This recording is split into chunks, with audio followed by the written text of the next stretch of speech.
Pakita ko lang sa inyo yung natapos na haze. Diba? Ang ganda.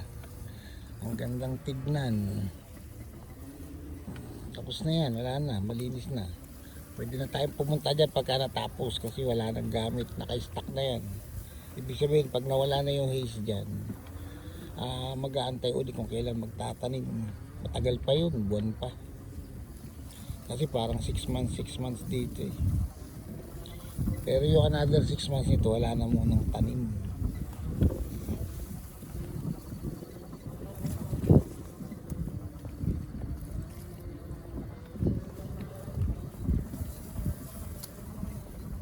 Saka di ko pa rin alam kung anong plano after nito eh.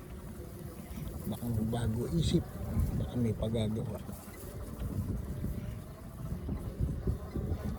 Ganda ng mix dito eh. Ano siya oh, parang siyang ano to, may timing, pati yung pagbagsak nakahilera lahat eh. Naka ano siya oh, straight dito, silipin nyo dito, straight na straight oh. Pati yung ano niya yung pagkaka-align eh.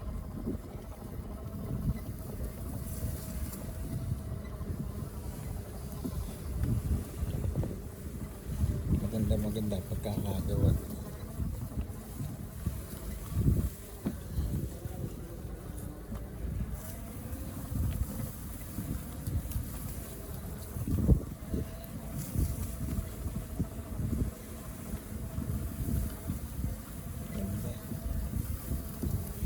Tapos na. I-pick upin na lang nila yan para kunin. Wala nang gagawin muna dun sa lupa.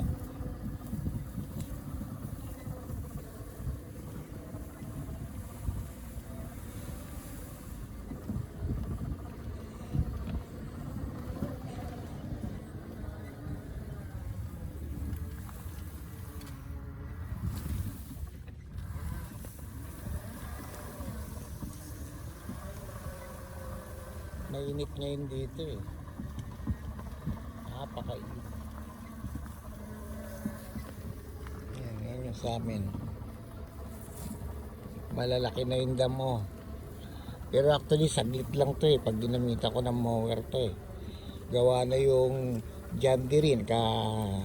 Kachuchu na. Pwede ko nang alagasain to. Kaso sayang yung ano. Sayang yung damo. Pag agad tapos hindi naman kakainin pa ng ano dahil masyadong marami. So ang gagawin ko muna, unti-untiin ko, nag-start na ako dun eh. Nag-start na ako dun sa may container na yun, malinis na yun. Tapos unti-untiin ko rito eh. Ito. Tapos kapag ganun lang naman yun.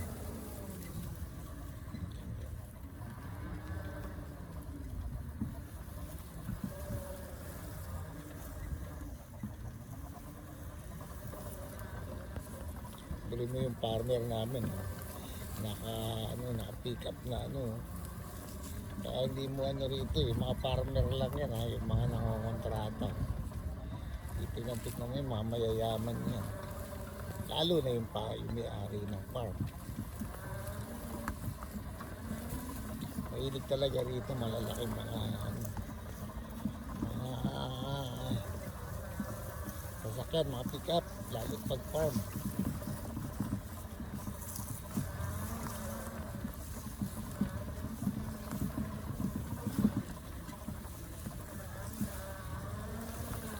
Natin yung pagdidilig nila sa kabila.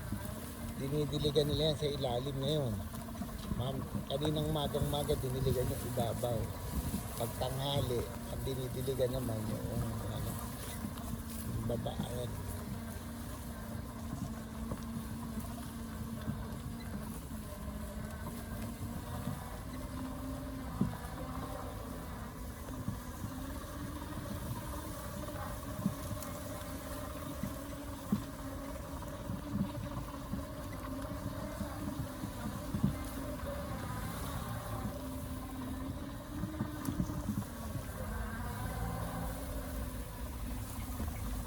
Ganun yung ilalim.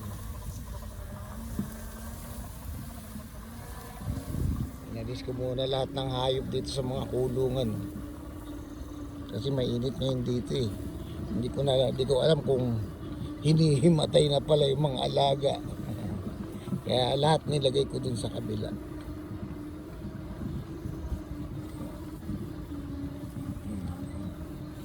Wala na yung container dito. Yung 4 na container, wala na. Morning!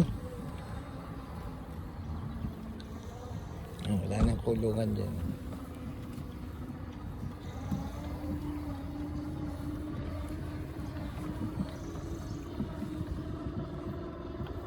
Yan, dito yung 4 na container dati ngayon, wala na.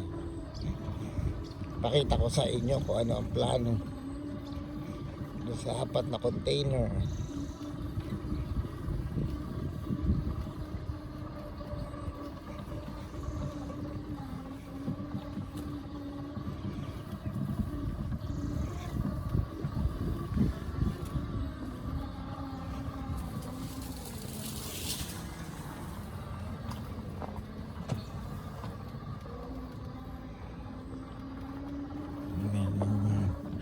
Aming mga gamit.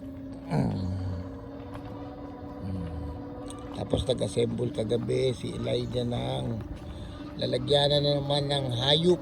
Ayan, kaka-assemble lang yan, bago yan. Ito na yung 4 na container, pinagkwadrado. Papakita ko sa inyo kung paano. Ayan, magcha-charge muna ako rito. Ayan yung charger ko.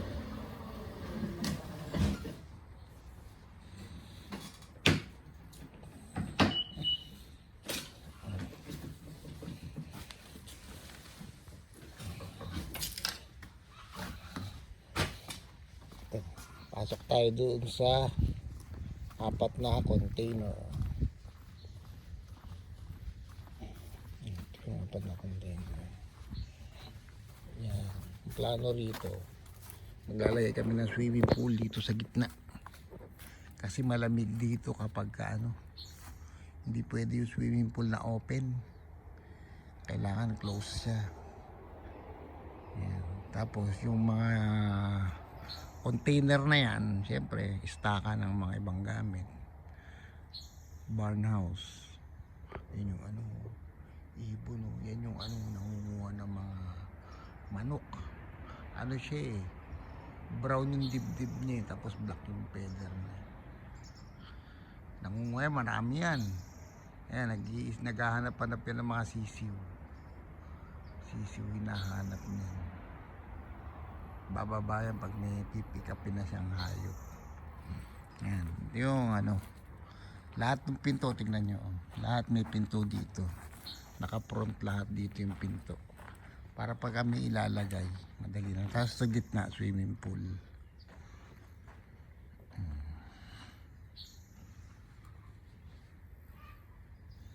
Pagka kasi rito summer daw mainit, so kailangan kahit paano may cover.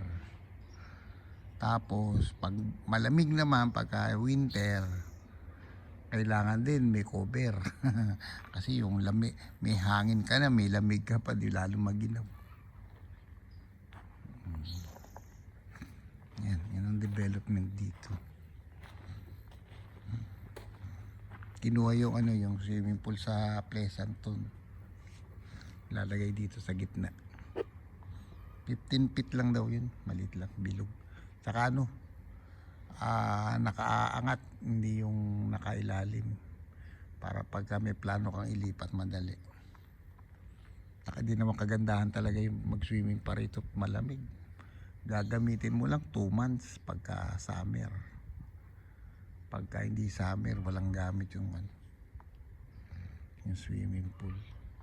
Dahil malamig, sino magsiswimming ng malamig?